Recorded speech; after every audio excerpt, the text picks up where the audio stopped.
Ouais. Même à l'école. Hey! Oui. À cause de la semence qui est rentrée quand? Quand l'enfant était. Oui, l'enfant. Hein? Mais il faut l'instruire selon la parole. Pas l'instruire de bêtises. Voilà pourquoi il faut faire attention à ce que les enfants regardent sur Internet. Yes. Parce qu'il y a beaucoup de bêtises sur Internet, notamment YouTube.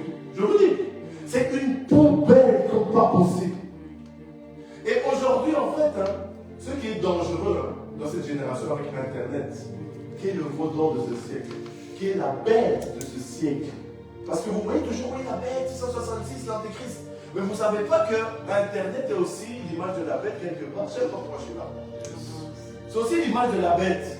Vous voyez, pas tout le monde, réseaux sociaux, téléphone. Adorer quoi? L'image de la bête. Je ne sais pas pourquoi je suis là, Saint-Esprit, mais j'y vais seulement. Adorer l'image de la bête. Les gens me disent d'adorer l'image de la bête. Mais une image, il n'y a-t-il pas des images ici? Ce sont des écrans, non? Il y a des images. Ce que tu vois à la télé, ce que tu vois sur la télé, ce sont des images. Mais ce que j'aime bien, c'est que David avait déjà anticipé. Il a dit, hey, dans le psaume 101, 3, il a dit, hey, ne mettez pas des choses de Bélial devant vos yeux. Il y a des choses que ton enfant ne doit pas voir. Il y a des choses que ton enfant ne doit pas regarder. Malheureusement, il y a des choses que nous avons vues étant enfants qui aujourd'hui nous suivent. Il y a des comportements de nos parents que nous avons vus étant enfants qui nous suivent jusqu'à aujourd'hui. Il y a des personnes qui ont vu leur père battre leur mère. Et quand ils rentrent dans le mariage, ils frappent leur femme. Ils tuent même leur femme.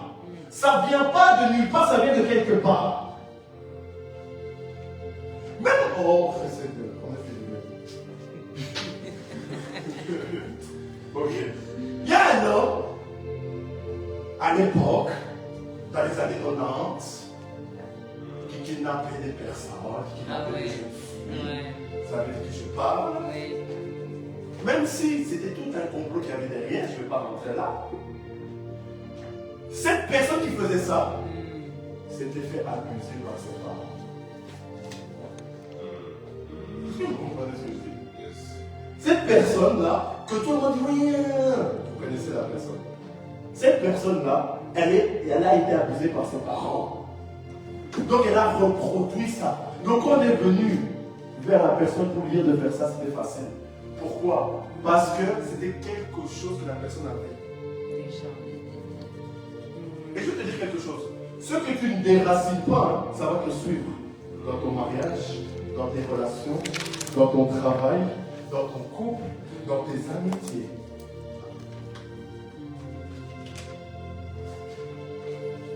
Oh non, je vais vite me mettre en couple, je vais me marier. Mais est-ce que tu es prêt?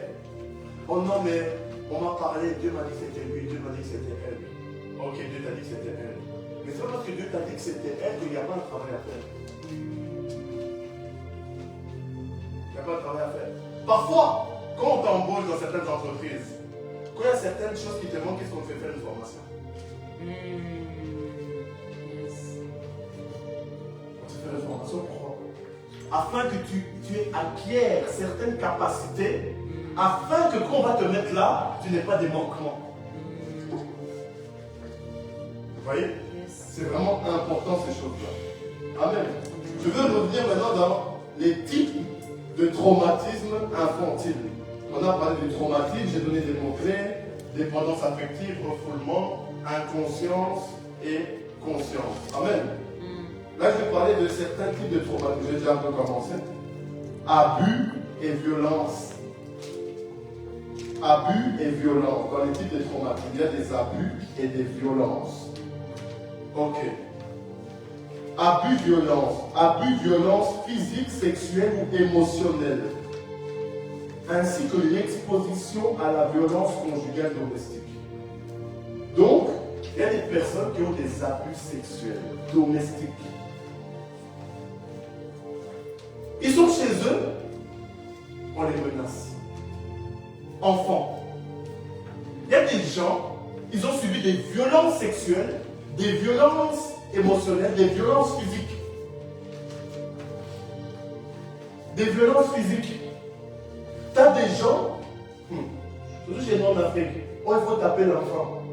Mais, mon Dieu. Je peux dire des choses.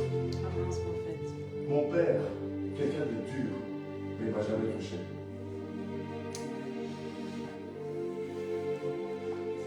Vous savez, quand vous avez l'autorité, il y a certaines autorités, tu n'as même pas besoin de frapper, rien que le regard. Ceux qui ont des parents africains disent ça. Seulement le regard, ils te regardent juste comme ça. Tu te transformes en statue de sel comme la femme de Lot. De Lot. Hein? Un jour. Quand il faut gifler, il faut taper. Frère, il y a des gens, je connais des personnes, hein, ils ont pris des balais. Ils ont tapé leur fille avec des balais. Bras cassés. La fille, on l'a amenée aux urgences. C'est ça l'éducation? Non, répondez-moi. C'est ça l'éducation? C'est ça que Dieu veut? Oh non, Jésus il a pris les verges. Hein. Vous comprenez mal la Bible. Donc Jésus a dit de frapper l'enfant jusqu'à ce qu'il saigne, jusqu'à ce que le bras soit cassé. Mais quand même, chrétien, vous prenez la Bible et vous déformez.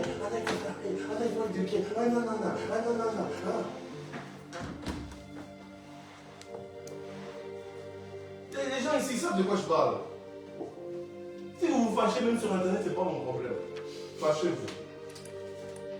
Mais on doit révéler des œuvres des ténèbres. Parce qu'il y a des enfants qui souffrent, après il y a des enfants qui se suicident à cause de vous. Mais oui, il y a des enfants qui se font violer en cachette, dans les écoles, par des profs. Il y a des gens qui subissent, ils subissent tellement de manipulations. Même dans les équipes de foot, il y en a un qu'on a attrapé là à Charleroi, il y a quelques jours là. Il fait des attouchements aux jeunes garçons. Vous imaginez les traumatismes? Mais ces jeunes-là, ils vont grandir comment? Dans le foot, là, est-ce que je peux parler? Beaucoup d'homosexualité. Il y a beaucoup.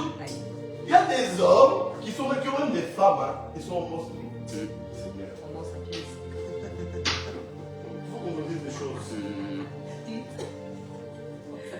Dans le monde du foot, là, c'est un monde sale. C'est de quoi je parle. Vous les voyez comme ça, oh, ils se congratulent, oh, ils ont leurs femmes.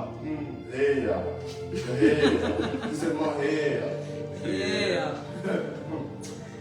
Je vous dis. Pourquoi? À cause du péché. À cause du péché. Vous savez, hein, à la base, pourquoi je vais là? À la base, hein, on devait manger que des légumes. Est-ce que vous savez ça? Yes.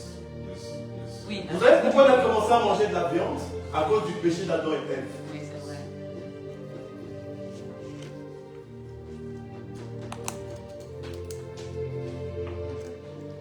Satan sait que la jeunesse, c'est l'avenir de demain. Voilà pourquoi il s'attaque aux enfants. Parce qu'il sait qu'un enfant, c'est l'avenir de demain. Et pour que l'avenir de beaucoup soit gâté, il faut que l'enfant soit attaqué dès son bas âge, parfois même à sa naissance. Voilà pourquoi Satan ne veut pas que certains enfants naissent. Parce qu'il sait que quand ils vont naître, spirituellement, il y a une atmosphère qui va commencer à se manifester sur la terre. Hérode, il a envoyé des mages. Et allez voir l'étoile. Où va naître le roi de Nazareth. Le roi des Juifs. L'enfance, violence. Quand tu éduques ton enfant avec la violence, ça ne t'étonne pas qu'il devienne violent. Ne t'étonne pas qu'il soit violent. Ton enfant renverse du lait. Tu prends les papa pointus là, boum, tu lances. Mais frère, et puis boum, œil au beurre noir. Mais s'il vous plaît quand même, s'il vous plaît chrétien quand même, c'est grave. Et quand on dit, non, je suis un papa responsable, frère, tu n'es pas un père responsable, tu n'es pas une mère responsable, tu es violente. Et on doit te mettre en prison. C'est à cause de vous que les jeunes filles et les hommes deviennent des bandits. À cause de la violence qu'ils ont vue quelque part, parce qu'un enfant répète toujours ce qu'il a vu. Même les mots là, ils sortent, ils rentrent à la maison avec des mots bizarres. Ça veut dire qu'il l'enfant dans ça quelque part. Il ne faut pas se mentir, l'enfant rentre dans ça quelque part. Il y a des personnes, elles ont dû fuir leur maison familiale, leur environnement familial, pardon, à cause de l'influence des parents. Les parents se bagarraient toujours, du coup les enfants ils ont dû partir, parfois même vivre seuls tôt. Ou il y a des personnes, leur mère est à peine exagérée, limite presque la mort, ou leur père, ils ont dû fuir vite. Question de survie. C'est terrible. C'est terrible. Mais aujourd'hui, les gens trouvent ça normal. Mais pourquoi ces gens-là ne parlent plus? Parce qu'ils ont honte, ils ont peur, on les menace, on les terrorise. Et aussi, les chrétiens, et même le monde en général, les gens sont devenus fermés. Les gens sont devenus fermés. Les gens sont devenus méchants. Les gens n'ont plus de compassion. Ils prêchent mais ils n'ont pas de compassion. Ils prêchent mais ils n'ont pas d'amour. Ils prêchent mais ils ne sont pas attentionnés. Ils prêchent mais ils ne sont pas à l'écoute. Eux, l'important c'est d'avoir 1 million d'âmes. Mais des 1 million d'âmes, tu en fais quoi? Vaut mieux qu'il y ait 20 âmes que Dieu touche et libère convenablement qu'1 million d'âmes qui sont là pour décorer l'église. Il y a des chauffeurs d'église. C'est pas normal. Pourquoi? Parce que les gens ne font pas leur travail en profondeur. Et vous allez voir quand je prêchais ici, il y aura beaucoup de messages de la sorte. Pour que des cœurs soient guéris, parce que le Père m'a parlé dans ma chambre. Le cœur des enfants de Dieu sont détournés de moi. À cause des choses qu'ils ont subies durant leur enfance, ce n'est pas leur faute. Mais il faut des hommes qui parlent afin que les cœurs brisés soient guéris par le Père. Mais oui. On prophétise sur des gens. Mais le problème, c'est que la prophétie est vraie. Mais quand ton cœur n'est pas aligné à Dieu, la prophétie ne peut ne pas s'accomplir. Il y a des gens qui pêchent, pas parce qu'ils n'aiment pas Dieu, mais parce qu'ils ont une blessure qui les ramène toujours en arrière comme un boulet. Mais j'essaie d'arrêter les péchés, j'arrive pas au Dieu. Le problème, c'est pas la. En fait, oui, c'est la personne et c'est ce qu'il y a derrière la personne.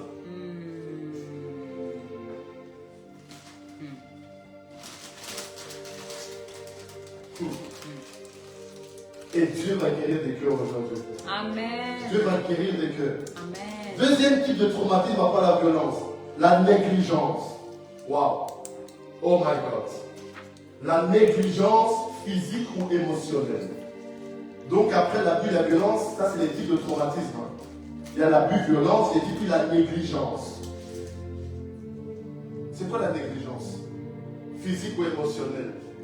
Un parent qui abandonne son fils et qui part.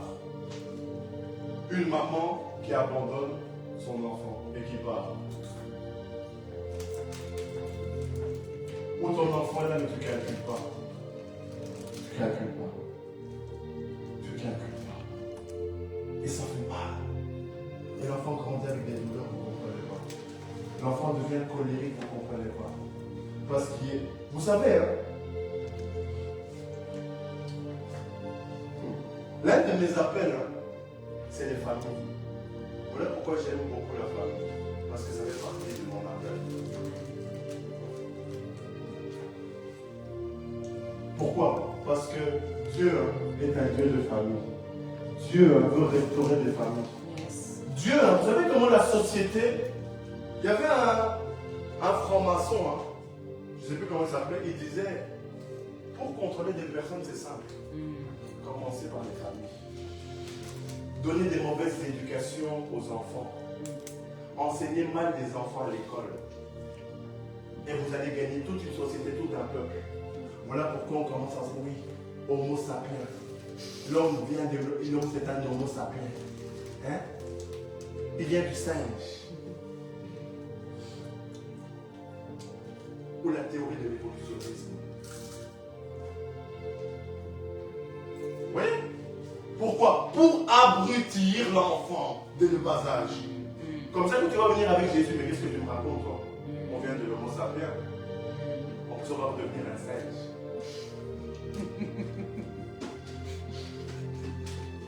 Oui, pourquoi? Parce que la semence a été mise quand? Dans l'enfance. Dans l'enfance. C'est pour ça, hein, il y a l'éducation que l'enfant reçoit à l'école. Mais nous, parents chrétiens, on a un rôle primordial à jouer dans la vie de nos enfants à la maison. Amen. Si ton enfant ne grandit pas dans l'évangile, Dieu va te demander des comptes. Je vous dis. Pourquoi? Parce que Dieu veut que nos enfants servent Dieu. Dieu veut que nos enfants servent Dieu. Ton enfant n'est pas là pour aller en boîte de nuit. Amen. Ton enfant n'est pas là pour réitérer les bêtises que tu as faites. Moi, des choses que j'ai faites, je prie que mes enfants ne fassent jamais ces choses. Yes. Oui.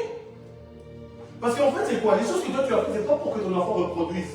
C'est pour que quand ton enfant voudra faire certaines choses, que tu lui enseignes, hé, mon fils, ma fille, ça ne fait pas. Moi, je suis passé par là, ça m'a presque tué. Mais le truc, c'est quoi? C'est que si tu es toujours dans les blessures de l'âme et que tu ne guéris pas tes blessures, ça va suivre ton enfant, ça va suivre tes petits-enfants, tes arrière-petits-enfants. Parce que ce sont des portes ouvertes. Parce que peut-être que tu as subi à cause de ta mère, de ton père. Peut-être que ça vient de ton arrière-grand-mère, ton arrière-grand-père. Ça veut dire que c'est comme une chaîne qui descend, qui descend, qui descend, qui descend. Mais si toi tu ne brises pas la chaîne, ne t'étonne pas que ça suive tes enfants. La négligence. Amen.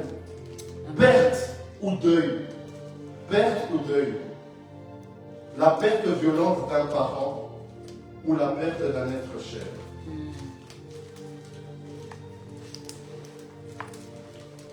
Il y a des personnes qui ont perdu leurs parents jeunes. Il y a des personnes qui ont vu leurs parents mourir devant eux. Et ils ont grandi avec des séquelles. Ils ont grandi avec une colère. Ils ont grandi avec une haine. Ils ont grandi avec de la méchanceté. Moi, je connais un joueur de foot. Il avait vu son père mourir devant lui parce que son père était dans un blanc. Lui aussi, il a failli rentrer dans une bande. Mais ce qui l'a sauvé, c'est le football. Il est devenu un joueur reconnu dans le monde. Vous savez, il y a des blessures terribles. Mais ce que j'aime avec Dieu, n'importe quelle blessure, il est capable de le guérir. Amen. Et on va le voir dans la parole après. Il y a des gens qui ont perdu des êtres chers. Il y a des personnes, parfois leur arrière-grand-mère, c'est comme leur mère. Et depuis la perte de cette arrière-grand-mère, tu n'arrives plus, tu ne trouves plus de sens à la vie parce que c'était ta conseillère. Tu as des gens qui se sont fait abandonner, qui ont été adoptés. Ça les rompt, ça les tue. De l'intérieur. Et c'est de là, après, ils adoptent une dépendance affective, mais ce n'est pas leur faute. Parce qu'il y a un vide qu'ils essaient toujours de combler, ils n'arrivent pas à combler ce vide. Ils n'arrivent pas à combler ce vide. Et oui, la parole vient faire un travail. Mais avant que la parole vienne faire un travail, il faut exposer la chose. Mais ça, je parlerai tantôt. Comment recevoir sa guérison. Quatrième, événement de vie négatif. Avant que je rentre dans les symptômes.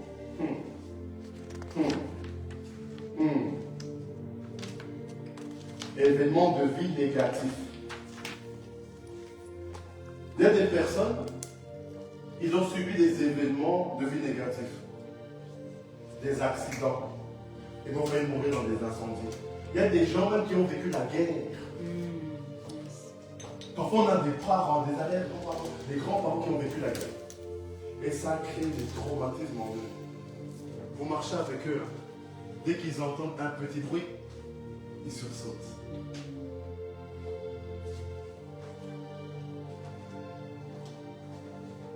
Tu as des gens, ils étaient habitués à tellement entendre des coups de feu, que la nuit, ils ont des troubles du sommeil. Ils se réveillent en plein milieu de la nuit. Ils font des cauchemars. Ils ne comprennent pas. Pourquoi? Parce que ces événements-là, c'est resté comme une marque.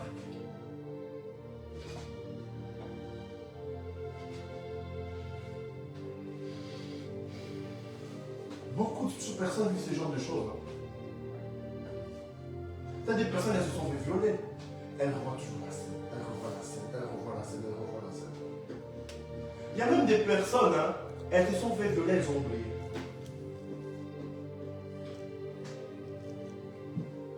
Pourquoi? Parce qu'elles ont utilisé le système qu'on appelle le refoulement. Ça veut dire qu'il y a peut-être une période, parce que tu savais que tu étais violé, mais c'est comme si tellement tu as refoulé la chose, c'est comme si tu as même oublié ça. Et c'est comme étouffé là.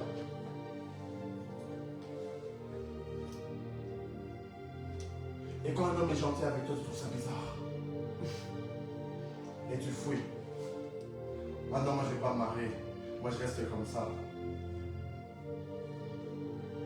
Pourtant, en même temps, tu as envie de te marier, mais c'est comme si au moment de concrétiser, c'est comme s'il y a comme toujours un frein.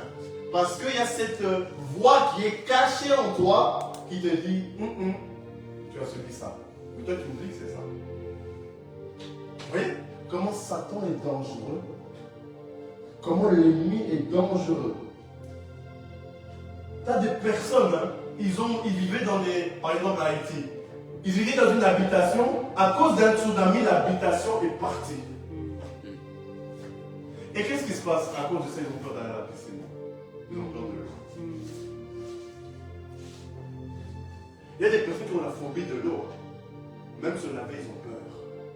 À cause de certains événements qu'ils ont vécu quand ils étaient petits. Il y a des personnes, ils ont peur peut-être du feu. Je sais pas comment je suis là. Mais je crois que ça parle à quelqu'un ici. Il y a des personnes, elles ont peur du feu. Elles ont peur de se brûler. Vous savez que moi, il y avait une tasse j'avais 1 an et demi. Il y avait une tasse, j'avais soif. Sur la table. Je marche, pointe d'épée, je prends la tasse chaude ici.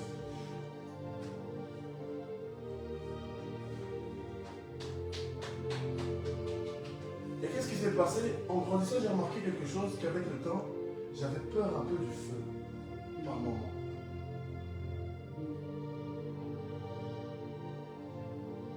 Et vous voulez que je vous dise quelque chose maintenant?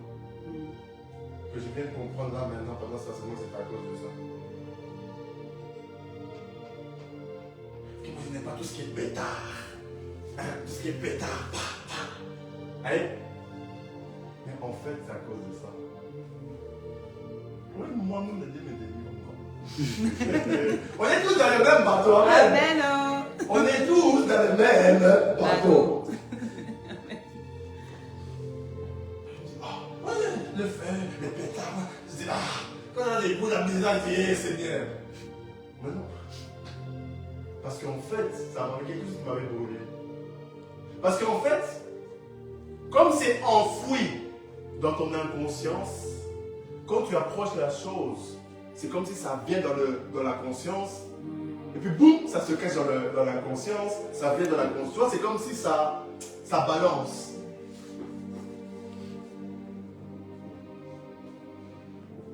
Il y a des gens, ils ont peur de monter dans une voiture de quelqu'un parce qu'ils ont eu un traumatisme, ils ont eu un accident.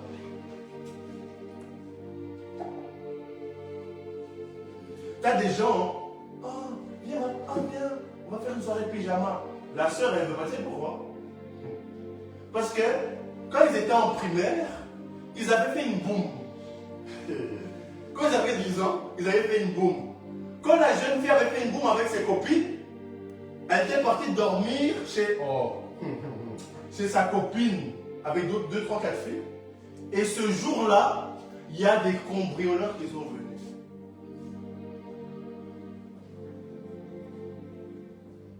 Et depuis, elle m'a fait sauver. Mais la personne, elle a oublié cet événement-là. Vous voyez? C'est terrible. On peut être traumatisé à cause de certaines choses. On peut être traumatisé à cause de certaines choses. Amen. Regardez. Regardez les symptômes. Là, je vais vous donner des symptômes. Des symptômes par rapport à des traumatismes. Regardez les symptômes. Hein. Comportement. Il sourit, il pleut, ils sont fâchés. Est-ce que je peux parler? Il y a des gens, quand il fait beau, qu'est-ce qui se passe? Ils sont joyeux. Ils sont joyeux. Quand il pleut, ils boutent. Vérité. Il y a des gens, quand il fait jour, Steve, quand il fait jour, ils sont dans la joie. Hey! On dirait que la personne a gagné un euro million, on ne sait pas, on voit toutes ses dents. Hey. Non seulement il y a le coucher du soleil,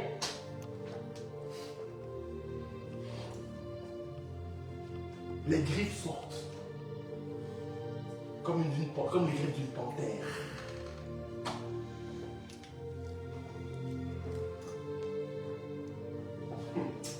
Seigneur. Vous avez des gens, ils ont l'impression d'avoir perdu une partie d'eux-mêmes.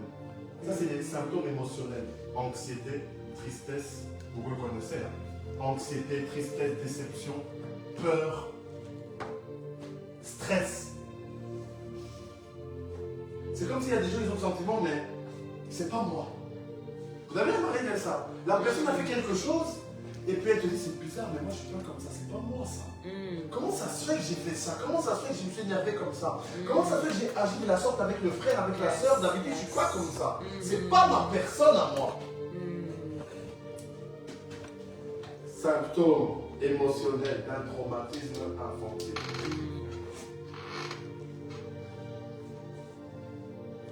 Symptômes physiques et psychologiques. Symptômes physiques et psychologiques. Regardez. Soucis de sommeil. Troubles digestifs. Troubles du sommeil. Troubles digestifs. Soucis musculaires. Hein, maladies chroniques qu'on attrape plus tard. Il y a des vieilles personnes, hein, vous savez, elles ont des maladies chroniques. Pourquoi? Parce qu'elles n'ont pas guéri une blessure de l'âme liée à leur enfance.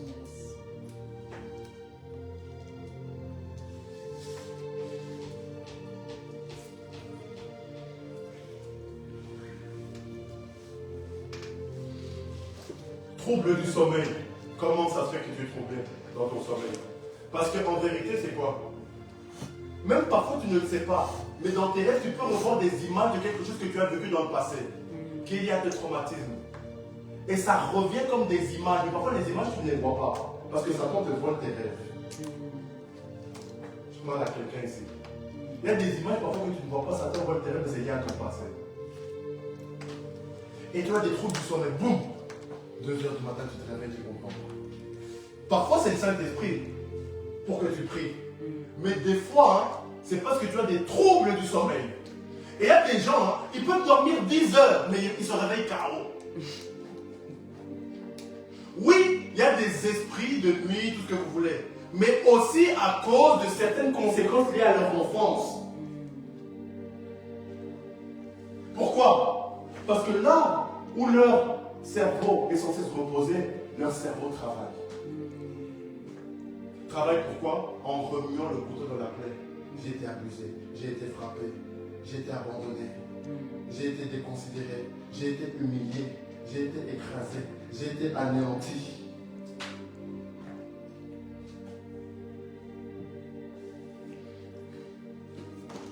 Maladie digestive. Tu as des soucis d'estomac, tu ne comprends pas. C'est peut-être qu'il y a un traumatisme. C'est peut-être qu'il y a un traumatisme. Tu as des soucis d'estomac. Toi, tu vois les démons. Oh non, c'est un serpent qui m'a mordu. Frère, parfois c'est lié à un traumatisme.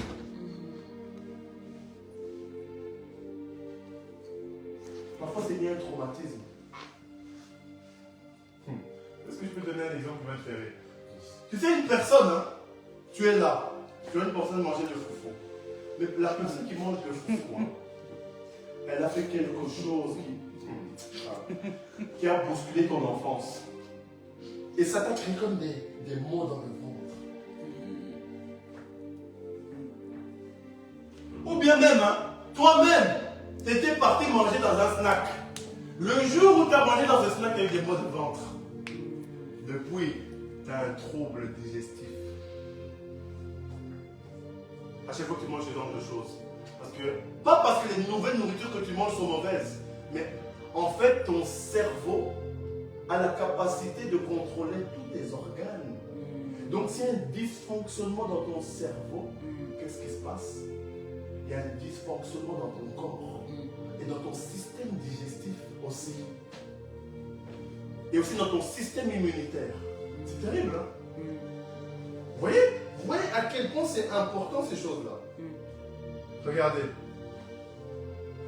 Ça, en plus, je parle du cerveau, merci Saint-Esprit. Quand tu as des, comment dirais-je, des traumatismes infantiles, il y a deux grosses conséquences sur le cerveau. Regardez les premières conséquences.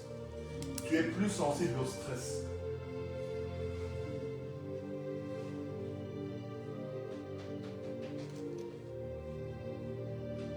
Première chose, tu es plus sensible au stress. Tu es très stressé. Stress. Voilà rien. Un mouchoir compresse. Une mouche passe peu stressée. Toutes les 2 minutes. Il y a des personnes qui sont stressées de la vie. Elles stressent pour tout n'importe quoi. Vous voyez, hein? La conséquence des troubles. Tu es stressé dans ton cerveau. Ton cerveau, en fait, c'est un système de pensée que tu as conçu qui t'amène toujours à un stress. Dès que tu regardes dans ta boîte aux lettres, tu sais, tu dis déjà c'est une facture. Mais qu'est-ce que tu en sais? Et parfois tu arrives là. Mais nada. Ouais. Trouble. Regardez le deuxième trouble dans le cerveau. Réduction de la mémoire et de l'apprentissage. Dans le cerveau, il y a quelque chose qu'on appelle comme une carte mentale qu'on appelle l'hippocampe. Dans le cerveau. Et cet hippocampe-là permet, c'est comme une carte qui nous permet d'apprendre et de mémoriser des choses. Mais quand on a des troubles, des traumatismes infantiles, hein, ça réduit l'hippocampe. Donc ça réduit ta mémoire. Ça réduit ton intelligence. Ça réduit ton apprentissage. Voilà pourquoi ceux qui ont beaucoup de troubles, de traumatisme infantile, ils vont avoir beaucoup de pertes de mémoire. Ils vont avoir du mal à retenir les choses. Parce que l'hippocampe dans le cerveau est endommagé en réalité. Vous voyez, c'est terrible, hein? Vous voyez les traumatismes. Les traumatismes. L'importance de ces choses-là. Et je vais vous donner 4 exemples. Hein. Non, 7 exemples. Et après, je vais revenir dans la parole. Et après, on va prier. Et Dieu va guérir les cœurs. Amen. Amen. Les exemples nuancés de traumatisme infantile. Premier exemple, ça j'ai déjà un peu parlé, la peur de l'abandon. Parce que, pourquoi je reparle de ça? Parce que c'est une chose que beaucoup d'enfants subissent. Beaucoup d'enfants subissent l'abandon. Et tu sais, hein, tu peux avoir tes 2 parents. Ils peuvent être à la maison, mais c'est comme s'ils ne sont pas là.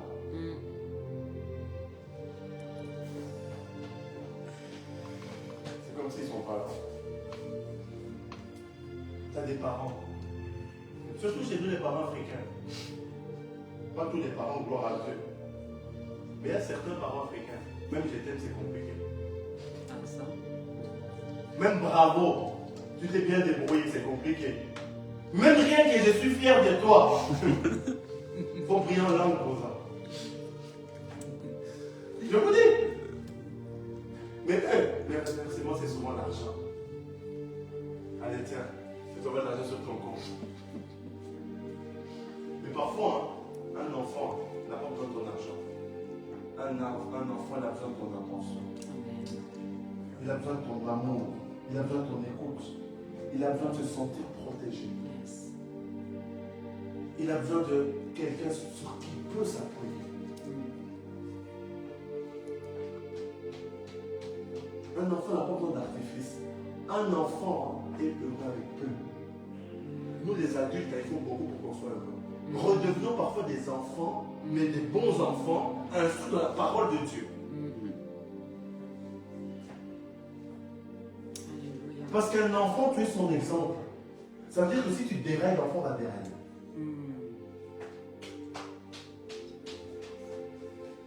Et les gens jugent. Hein.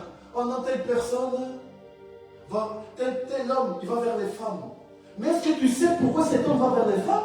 Yes. Est-ce que tu t'es pris, est-ce que tu t'es assis, tu as prié, tu as demandé Saint-Esprit, pourquoi cet homme va vers les femmes? Yes. Ou tu as condamné, tu as jugé? Et c'est ça le problème des chrétiens. Vous parlez beaucoup, vous jugez beaucoup les gens. Mais amenez aussi la solution. C'est facile, tout le monde peut juger, tout le monde peut parler, mais qui amène la solution? Qui présente le roi des rois Jésus-Christ? Qui pointe du doigt le problème et qui amène la solution? Jean-Baptiste a dit, hé, repentez-vous car le royaume des cieux est proche. Mais ce n'est pas contenté de dire repentez-vous, il a dit voici l'agneau de Dieu qui ôte le péché du monde. Donc il a pointé les péchés et il a présenté l'agneau.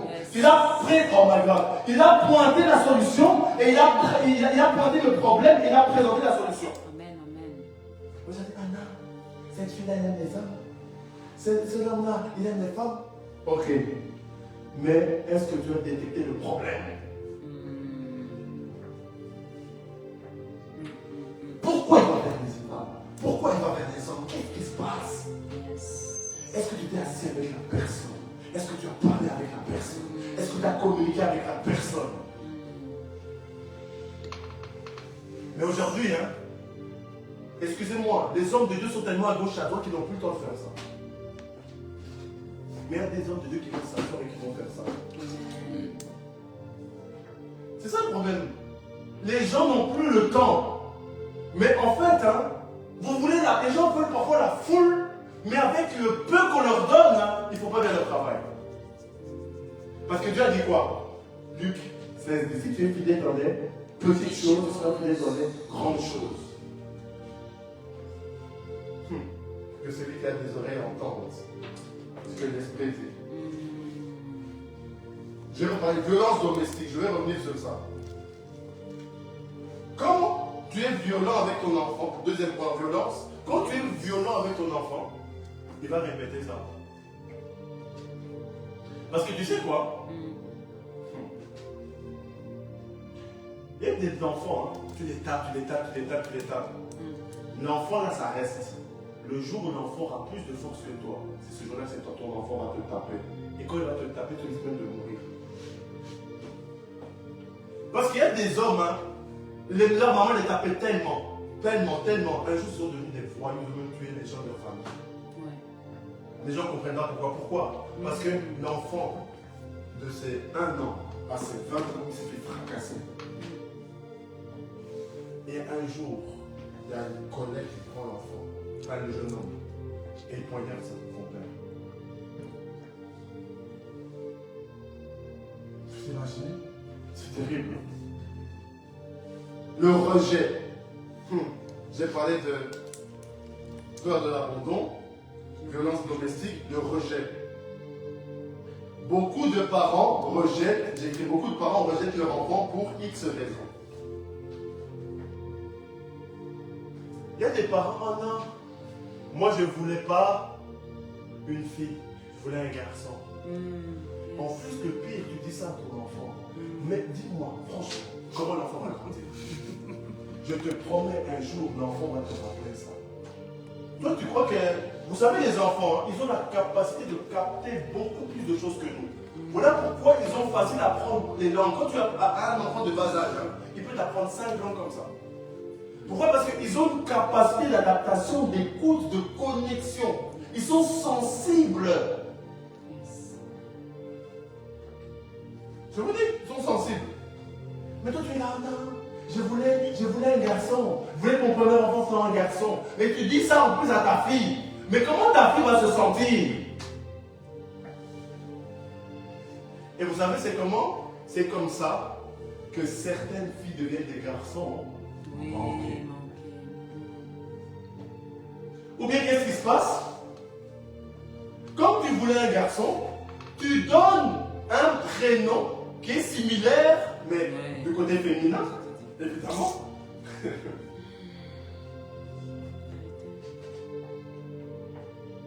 Par exemple, tu voulais un garçon qui s'appelle Georges. Maintenant, ta fille, tu l'appelles Georgette.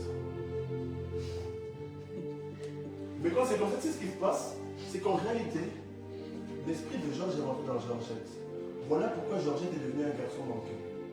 Un bonhomme qui tape les heures à l'école. Un bonhomme qui porte des pots de pêche, des séparos, des Sergio Taquitine. Hein? Georgette pose en bas des blocs dans les cités. Hein?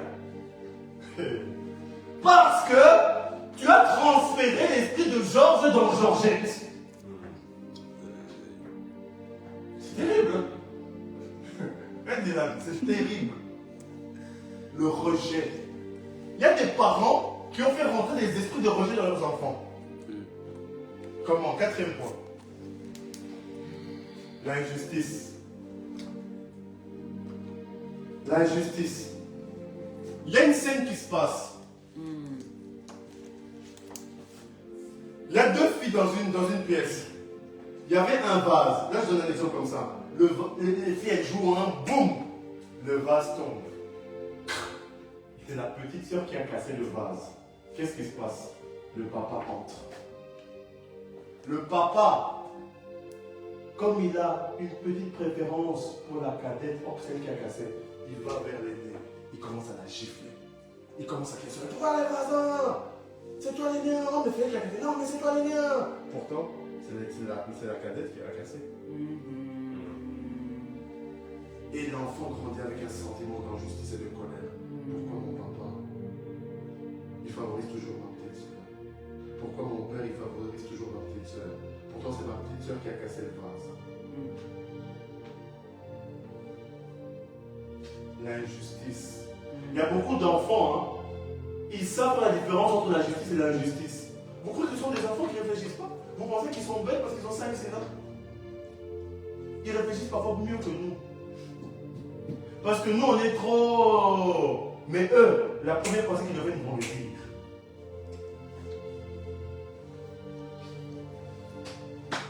Et qu'est-ce qui se passe? Quand il y a des sentiments comme ça d'injustice, l'enfant grandit avec quoi? Avec du pessimisme dans sa vie. Elle va croire que le monde est injuste. Elle va croire que les hommes sont injustes. Yes. Elle va croire qu'à son travail, ça sera injuste. Elle va croire que dans son couple, ça sera injuste. Elle va croire que ses amitiés sont injustes. Elle va penser que tout ce qui lui arrive est injuste. À cause de plusieurs scènes d'injustice qu'elle a subies à cause de sa sœur dans la maison. La petite sœur, la chouchou de papa, la princesse de papa. C'est pour ça, Est-ce que je peux dire quelque chose qui va piquer? Est-ce que je peux vous... C'est interdit. Amen. Quand vous avez des enfants, évitez de trop favoriser des enfants par rapport à d'autres. Est-ce que je peux parler? Quand vous avez des enfants, plusieurs enfants, évitez de favoriser des enfants plus que d'autres. Parce que les autres vont vite le ressentir. Et ça peut créer des fratricides. Ouais. Hein? Comme pour Joseph. Regardez Abel et Caïn. Ouais, Regardez Abel et Caïn. Tu vas créer des ennemis dans ta propre maison à cause de ton manque de sagesse. La jeune fille lui dit princesse, princesse, princesse. La grande, jamais tu lui dis rien. Tu lui dis rien. Et dès qu'elle fait une petite erreur, tu lui cries dessus. Mais les amis, réfléchissons un peu, chrétiens. Réfléchissons un peu. Être chrétien, c'est pas être bête, c'est être réfléchi. Et tu dis non, tu fais du favoritisme. La petite, tu lui dis princesse, le grand, tu ne me calcules pas. Tu fais du favoritisme. Et tu n'es pas dans la Bible si tu fais cela, parce que Dieu t'a donné l'équilibre. Oh oui, il y a des hiérarchies. Mais dans l'amour, il n'y a pas de hiérarchie. Est-ce que je peux répéter? Il y a des hiérarchies. Mais dans l'amour, il n'y a pas de hiérarchie. Dieu n'aime pas telle fille plus que l'autre. Dieu n'aime pas telle vie plus que l'autre. C'est pas parce que cette personne a gagné beaucoup d'âmes que Dieu l'aime plus que l'autre. Tu m'as pas compris. C'est pas parce que, oh oui, il a gagné 1 million d'âmes, moi je suis là au début de ma conversion. C'est pas ça, c'est pas ça. Yes. L'amour est dans la croix. Et cet amour-là est égal pour tous. Donc, arrête de favoriser la vie de certains et tu délaisses celle de 12 ans. C'est pas ça. Parce que celle de 12 ans va te le reprocher, après tu vas dire c'est les démons. C'est pas les démons, c'est toi-même. Arrêtez d'accuser les démons, ils n'ont rien fait. Vous accusez le serpent là où le serpent n'est pas. Même le serpent dit, mais moi je n'ai rien à voir dedans. Et moi je n'ai rien à voir dedans. C'est ça. Faut qu'on. C'est l'évangile, hein. Je ne suis pas en dehors, je suis dans l'évangile. L'évangile parle d'équilibre, l'évangile parle de justice. Si tu n'es pas juste avec tes enfants, tu es dans l'injustice et tu es dans le péché. Quand c'est l'enfant qui a fait la bêtise, c'est cet enfant qui doit punir, tu ne dois pas punir l'autre. Parce que tu es dans l'injustice. Tu dois punir l'enfant qui a fait la bêtise. Ah non, c'est pas parce que ah non, c'est mon chouchou. Non, c'est pas ton chouchou. Tu dois punir l'enfant correctement. My God. 5e point. Trahison des promesses non tenues. Trahison des promesses non tenues. Il y a beaucoup de parents qui font des promesses à leurs enfants qui ne tiennent pas. Et vous êtes dans le mensonge. Vous êtes dans le péché. Je sais que c'est des paroles dures, mais il faut vous dire. Vous faites des promesses à vos enfants. C'est pour ça, moi, je n'aime pas dire certaines choses. Moi, quand je ne dis pas, je ne dis pas. Ah oui, tu penses quoi? Je me tais. Parce que je sais que si ça sort, je dois tenir ça. Et des gens, ils parlent putain, non. Frère, moi, si je te dis pas, laisse-moi tranquille. Il ne faut pas parler trop vite. Il faut avoir un frein dans nos bouches. Parce que tu vas pécher contre Dieu. Après, tu vas frustrer l'enfant, tu ne vas pas comprendre. Parce que tu fais des promesses que tu ne tiens pas. Beaucoup de parents, hein? Oh, ils te promettent monts et merveilles. Rien, nada. Moi, je t'aimerais, je prendrai soin de toi. C'est ma fille adorée. Hein? Je suis ta fille adorée. Mais bizarrement, depuis que notre cadette est née, tu ne calcules plus. La fille adorée est passée où? La fille adorée est passée où, Joël? Hein, ma soeur Némi, elle est passée où la fille adorée que j'étais depuis que la cadette est née? Elle est passée où la fille adorée? Vous me direz, oui, c'est normal, c'est un nourrisson, il a besoin de plus d'affection. Et plus d'affection ne veut pas dire totalement délaisser l'autre. C'est normal qu'un bébé faut beaucoup d'attention. Mais il ne faut pas que l'enfant là se sente délaissé.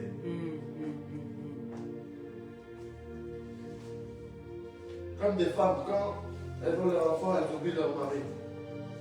Moi je parle là. Moi je parle. Je sais que ça dérange ce message. J'ai dit pour Mathieu pour prêcher ce message. Mais je suis là, je dois parler. Amen. Amen. Même ceux qui sont sur les femmes là, quand vous avez vos enfants, vous oubliez vos hommes. Ça dérange, ça pique, ça rentre, je sais. Ne vous inquiétez pas, on va désinfecter. On va désinfecter, ne vous inquiétez pas. Amen. Amen.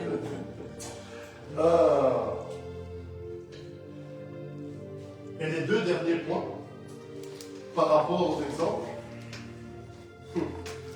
Premier point, c'est la blessure de l'humiliation et la peur de l'inconnu. La peur de l'inconnu. Ça veut dire quoi? Tu as des personnes qui ont été humiliées. Vous savez, il y a des parents, ils sont un peu machiavéliques. Est-ce que je peux expliquer quelque chose? Par exemple, maintenant, il y a l'aîné de la famille qui a fait quelque chose de mauvais. Le parent, il va vers qui? Il va vers le cadet. Hé, t'as vu ta grande soeur? Elle est reçue en pétard. T'as vu ta grande soeur? Elle a pris du poids. T'as vu ta grande soeur? Elle a fait une faute d'orthographe. la famille qui sont là. Hein. Il y a le cadet, la cadette, tout ça, tu vois. Il y a les 5 enfants qui sont là. Et le père humilie ouvertement l'aîné devant les autres enfants. Mais regardez, il est bête. Hein. Regardez, il a eu un échec à l'école. Hein. Regardez, il a du mal avec l'algèbre.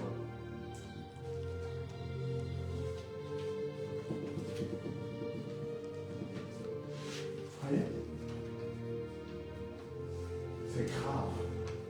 C'est très grave de faire ça en tant que parent. Très grave. Tu humilies ton enfant.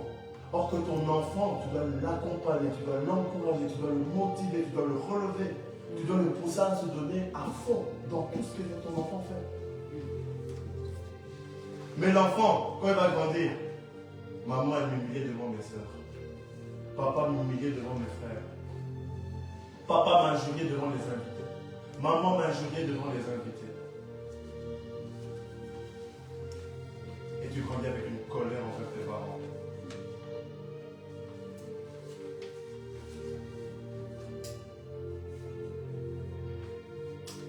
Quand tu fais des bonnes choses, on ne te calcule pas. La moindre bêtise, tout le monde, toute la terre doit être au courant. Les enfants, on doit les protéger. Les enfants, on doit les cajoler.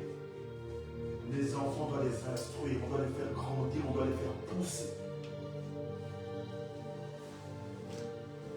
Oui, l'humiliation. Et c'est quoi le dernier point que vous avez dit? La peur de l'inconnu. La peur de l'inconnu. Ok. Vous savez, un enfant a des habitudes. Pour que l'enfant puisse rentrer convenablement dans autre chose, pour le sortir de ses habitudes, il faut y aller marche par marche, pas par pas. L'enfant n'aime pas les choses brusques. L'enfant aime les choses de manière progressive. L'enfant n'aime pas être brusqué. Tu vois? L'enfant n'aime pas être brusqué. Et il y a des parents qui brusquent.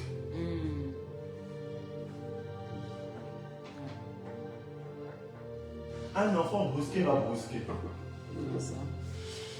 Un enfant, tu dois prendre du temps pour le faire assimiler des choses. C'est pour ça que c'est un enfant. Mais toi, on a pris parfois du temps pour que tu assimiles des choses. Mais toi, tu veux que ton enfant assimile ça vite. Comme il y a des joueurs, ils n'ont pas été footballeurs professionnels. Mais à 6 ans, ils veulent que leur enfant soit Ronaldinho. Laisse ton enfant tranquille. Je te dis de la part de Dieu, laisse ton enfant tranquille. Laisse-lui d'abord s'épanouir avec ses amis, arrête de lui mettre la pression à 6 ans. Vous voyez? Et du coup, l'enfant va grandir, il ne va plus prendre de plaisir sur le terrain. Pourquoi? Parce que son père de l'âge de 10 ans lui a dit, hey, tu veux être comme Ronaldinho, à 17 ans, tu veux être pro. On met trop de pression aux enfants. Or que la responsabilité, ce n'est pas sur les enfants, mais c'est sur les parents.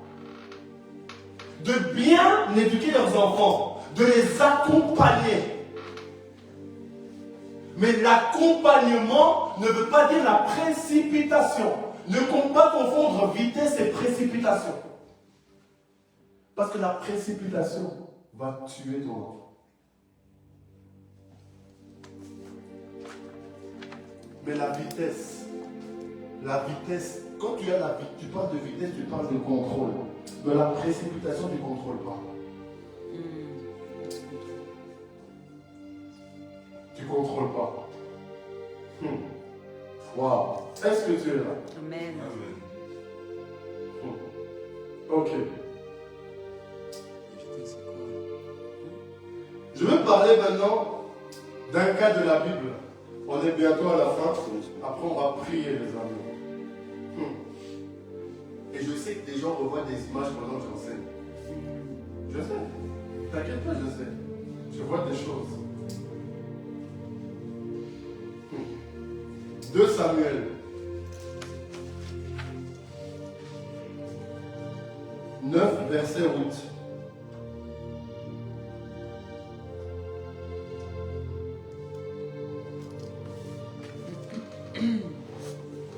Samuel 9, verset 8.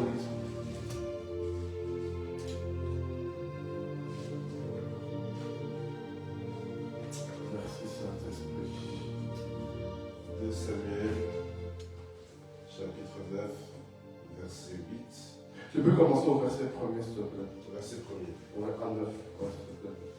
David dit, reste-t-il encore quelqu'un de la maison de Saül pour que je lui fasse du bien à cause de Jonathan? Il y avait un serviteur de la maison de Saül nommé Thiaba, que l'on fit venir auprès de David. Le roi lui dit, es-tu Thiba? Et il répondit, ton serviteur.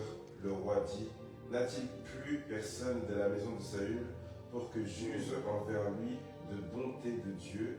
Et Thiba répondit au roi, il y a encore un fils de Jonathan, perclus des pieds. Le roi lui dit, où est-il? Et Thiba répondit au roi, il est dans la maison de Makir, fils d'Amaël, Lodbar. Le roi de David l'envoya chercher dans la maison de Makir, le fils d'Amaël, à Lodebar. Et Méphibosheth, le fils de Jonathan, fils de Saül, vient auprès de David, tomba sur sa face auprès de David, tomba sur sa face et se prosterna. David dit, Méphibosheth, et il répondit, voici ton serviteur. Tu peux descendre au verset 9. 13, s'il te plaît. Au verset 13. Verset 13. Méphibosheth habitait à Jérusalem, car il mangeait toujours à la table du roi, et il était boiteux des deux pieds. Répète un peu ce passage, s'il te plaît.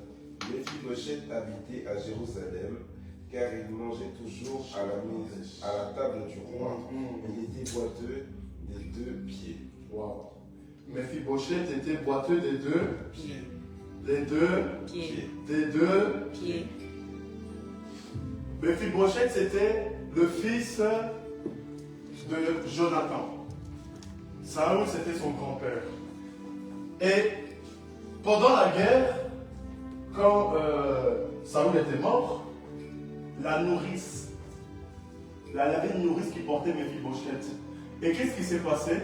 Cette nourrice l'a fait tomber quand il était enfant.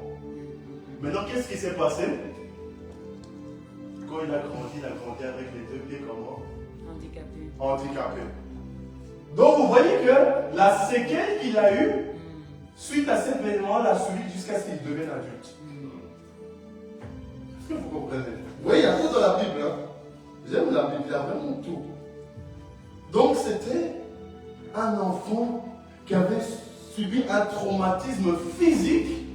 Et ce traumatisme physique l'a suivi jusqu'à son état adulte. Pourquoi? Parce que ça n'a pas été traité. Mais si ça avait été traité, il n'aurait pas grandi avec ses deux pieds boiteux. C'est terrible, hein, mes amis. Pourquoi je dis ça? Parce que ça veut dire quoi? Toi qui sais que tu as des traumatismes d'enfance, pour l'amour de Dieu, commence à chercher à t'en débarrasser. Amen. Parce que si tu t'en débarrasses pas, tu seras boiteux spirituellement, physiquement, durant toute ta vie. Ton mariage deviendra boiteux, tes amitiés deviendront boiteuses, est-ce que je peux parler? Là où tu vas travailler, ça va devenir boiteux. Parce que tu n'as pas réglé le problème, tu n'as pas réglé le problème à la source. Et il y a des gens qui vont dans des mariages étant boiteux parce qu'ils n'ont pas pris le temps de traiter leurs blessures.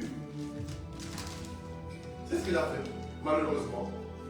Et il a grandi, il était boiteux. Tu me poserais une question, mais est-ce que Dieu peut vraiment guérir les blessures? Est-ce qu'il y a des blessures vraiment que Dieu peut? Est-ce que Dieu est vraiment capable? Laisse-moi te dire une chose. La Bible dit, c'est par ces meurtrissures que nous obtenons la guérison. C'est pas ces blessures que Dieu a donné des guérisons. Mais quand il parle de blessures, il parle de toutes les blessures. Donc, tu crois que Jésus-Christ est venu sur la terre et qu'il n'est pas capable de guérir tes blessures?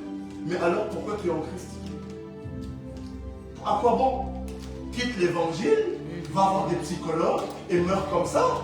Qu'est-ce que tu viens faire en Christ alors? Tu viens faire quoi en Christ? Si Jésus, le Dieu qui a tout changé, le Dieu qui est capable de tout, tu dis qu'il n'est pas capable de guérir tes blessures, alors pourquoi tu es chrétienne? Pourquoi? Parce que moi, je ne serai pas avec quelqu'un qui ne peut pas m'apporter ça. Je ne marcherai pas avec un être qui n'est pas capable de guérir mes blessures. Je suis en train de perdre mon temps. Non, vous voyez un peu, ça n'a pas de sens. Ça n'a pas de sens. Et en plus, tu as la réponse. Psaume 34, 18, 19. My God. My God. Psaume 34. 18, 19. C'est 18 ou 19, ça dépend des versions. Psaume 34, 18. Quand les justes crient, l'Éternel entend, et il les délivre de toute leur détresse. Amen. Verset 19. Les livres de quoi? De toute Leur leur détresse. détresse. Attends, parce qu'on a dit de 2-3 détresses. De toute De quoi? Répète encore. de toute De leur, toutes. leur détresse. De toutes. Continue. Verset 19. L'Éternel est près de ceux qui ont le cœur brisé, et il sauve ceux qui ont l'esprit dans l'abattement. Il est quoi? Répète un peu le verset 19, s'il te plaît. L'Éternel est près de ceux qui ont le cœur brisé, et il sauve ceux qui ont l'esprit dans l'abattement. Amen.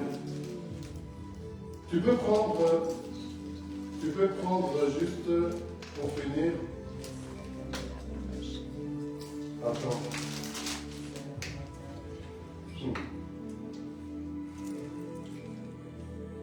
Tu vas prendre Psaume 107, 107, 20. Et avant que tu dises, je veux lire quelque chose pour conclure.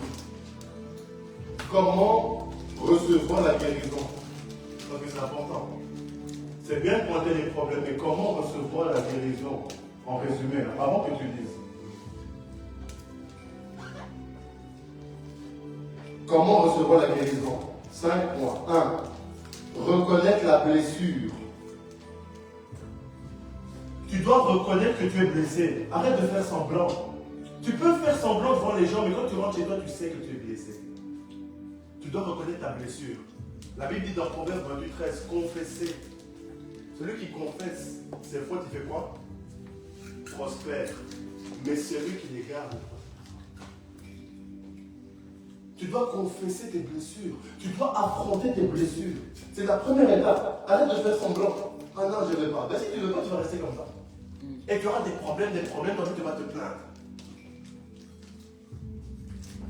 Reconnaître la blessure. Dieu ne guérit pas ce que nous cachons. Tu vas me dire, mais Dieu c'est tout. Oui, mais Dieu veut que tu exposes.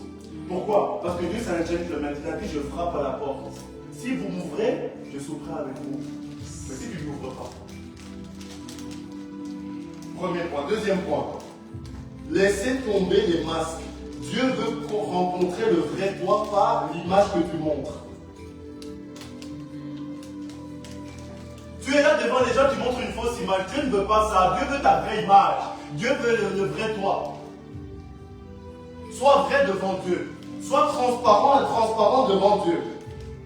Après que Dieu ait détecté ta blessure.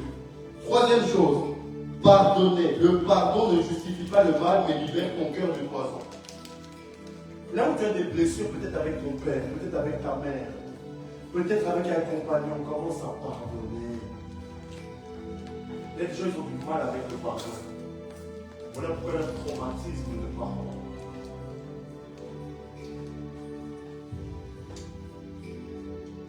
Quatre. J'ai dit le pardon. 4. Laissez le Saint-Esprit restaurer. Il est le consolateur et le guérisseur intérieur. Donc tu dois laisser le Saint-Esprit te restaurer. Si tu n'aimes pas le Saint-Esprit te restaurer, ça ne va pas aller. Vous savez, il y a tellement de blessures que j'ai eues.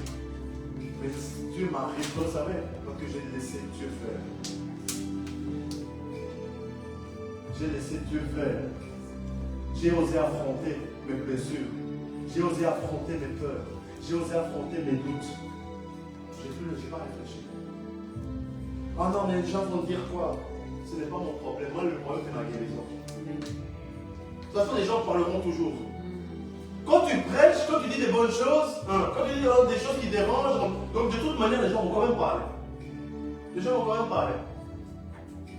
Donc ça ne change rien. Amen. Dernier point.